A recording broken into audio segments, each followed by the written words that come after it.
Hey y'all, and welcome to my backyard. You ready for some serious grill talk? Down here in Louisiana, grilling ain't just about cooking food, it's a way of life. It's the sound of charcoal catching fire, the smell of hickory smoke drifting through the neighborhood on a Saturday afternoon. It's about gathering your friends and family, sharing stories, and making memories. Today we're gonna walk through some of these beautiful machines and help you find the perfect partner for your own backyard adventures. So grab a cold drink, pull up a chair, and let's get cooking. First up, we've got the big boys, the smokers and offset grills. Now these beautiful babies are the true heart and soul of Southern barbecue. They're built for one glorious purpose, that low and slow cooking. We're talking temperatures down around 225 to 250 degrees for hours and hours. See, with an offset like this one, you build your fire over here in the firebox. The heat and that precious smoke travel across the cooking chamber, gently kissing the meat before going up the chimney. It's this indirect heat that's the magic. It slowly breaks down all the tough connective tissues like collagen and turns them into luscious, juicy gelatin. That's how you get that fall-off-the-bone tenderness that'll make your taste buds do a little dance. And the flavor? Oh, share. That comes from the wood.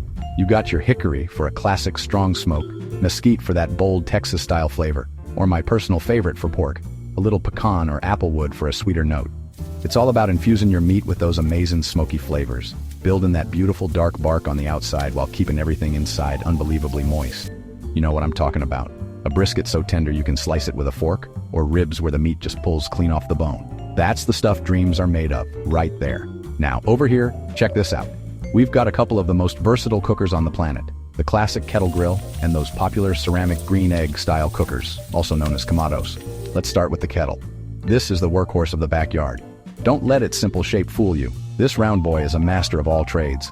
The secret is controlling where you put your coals. You can pile them up on one side for what we call two-zone cooking. That gives you a screaming hot side for getting a perfect high-heat sear on a steak, and a cooler, indirect side to finish it off gently or to do some low and slow cooking.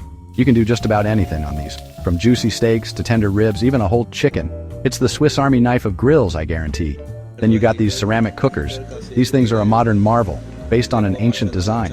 The thick ceramic walls are incredible insulators. That means they hold a steady temperature for hours and hours, whether it's 225 for a pork butt or 700 degrees for a Neapolitan pizza, and they do it with very little charcoal. The heat control on these is insane. With a little adjustment on the top and bottom vents, you can dial in your temperature with surgical precision. You'll be cooking like a pro faster than a crawfish can pinch. They're efficient, they're versatile, and they make some of the juiciest food you'll ever taste.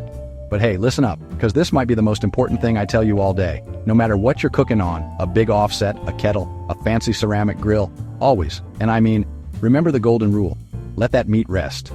I see so many people pull a beautiful steak or a perfect pork roast off the heat and slice right into it. Non-share, don't do it. When meat is cooking, all the muscle fibers tighten up and push the juices toward the center. If you cut into it right away, all that delicious flavor is gonna run out all over your cutting board. You gotta give it time. Just a few minutes off the heat, maybe tented loosely with some foil, allows those fibers to relax and reabsorb all that moisture. For a steak, 5 to 10 minutes is perfect.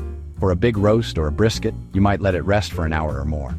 It is the real secret to keeping all those delicious juices right where they belong. In the meat, ready to explode in your mouth with every single bite. Patience, my friends, is the final and most important ingredient. So there you have it, a quick tour of some of my favorite cookers. From the smoky embrace of the offset, to the jack-of-all-trades kettle and the precise power of the ceramic egg.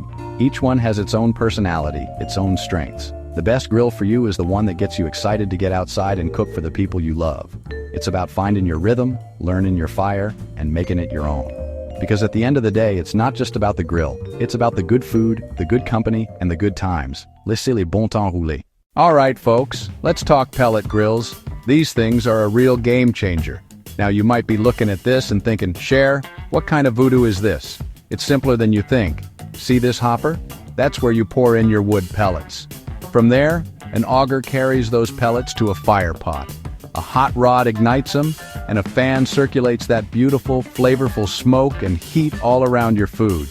It's like having a tiny firekeeper inside your grill. And when I say smart, I mean, this digital control panel is your command center. You set your temperature, say 225 for a low and slow brisket, and the grill does the rest. It holds that temperature steady for hours. No more fussing with vents or adding charcoal. Some new models even have Wi-Fi so you can monitor your cook from your phone. It's the set it and forget it dream. Easier to manage than a pirogue on a calm bayou, guaranteed. But all that technology, that's just the brain. The real heart and soul of a pellet grill, the thing that makes the magic happen, that's the wood. This, my friends, is where it gets real exciting. We're moving beyond just smoke. We're talking a whole palette of flavors. You got the king of classic barbecue, strong, bacony, perfect for pork. Then you got the wild child from Texas. It's bold and earthy, but be careful. It can overpower delicate meats. For a big old beef brisket? C'est bon. Don't stop there. Wood is light and sweet, divine on chicken. And its cousin gives a beautiful rosy color and a mild, sweet flavor.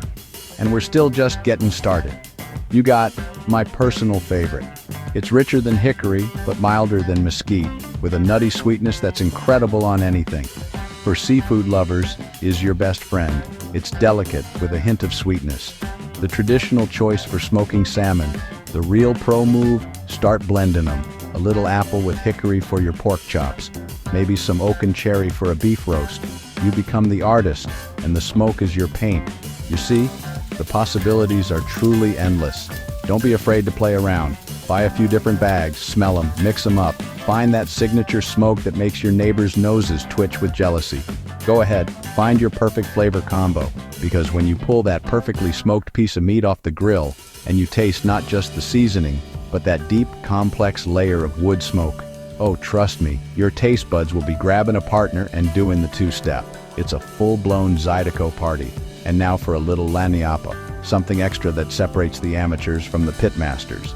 The most important step is also the hardest. Patience. You let your meat rest. I know, it smells so good you want to tear right into it, but hold on. When meat cooks, the muscle fibers tighten and push the juices to the center. If you slice it right away, all that flavor runs out onto your cutting board. By letting it rest, those fibers relax and the juices redistribute throughout the meat. For a steak, 10 minutes will do. For a big brisket, you might rest it for an hour or more, wrapped in butcher paper and tucked into a cooler. This simple step locks in the juices, making every bite unbelievably tender and flavorful. Patience is a virtue in good BBQ share, and it's the secret to that perfect, juicy slice. Whew. We've covered the tech, we've explored the flavors, and we've learned the most important secret. If you found this information as tasty as a perfectly smoked rib, do your old Cajun friend a favor, hit that like button, and subscribe to HowToEducation for more smoky and delicious content. We've got so much more to share. Until next time, keep that smoke rolling, and as we say down on the bayou, laissez les bon temps rouler. Let the good times roll with some BBQ, y'all.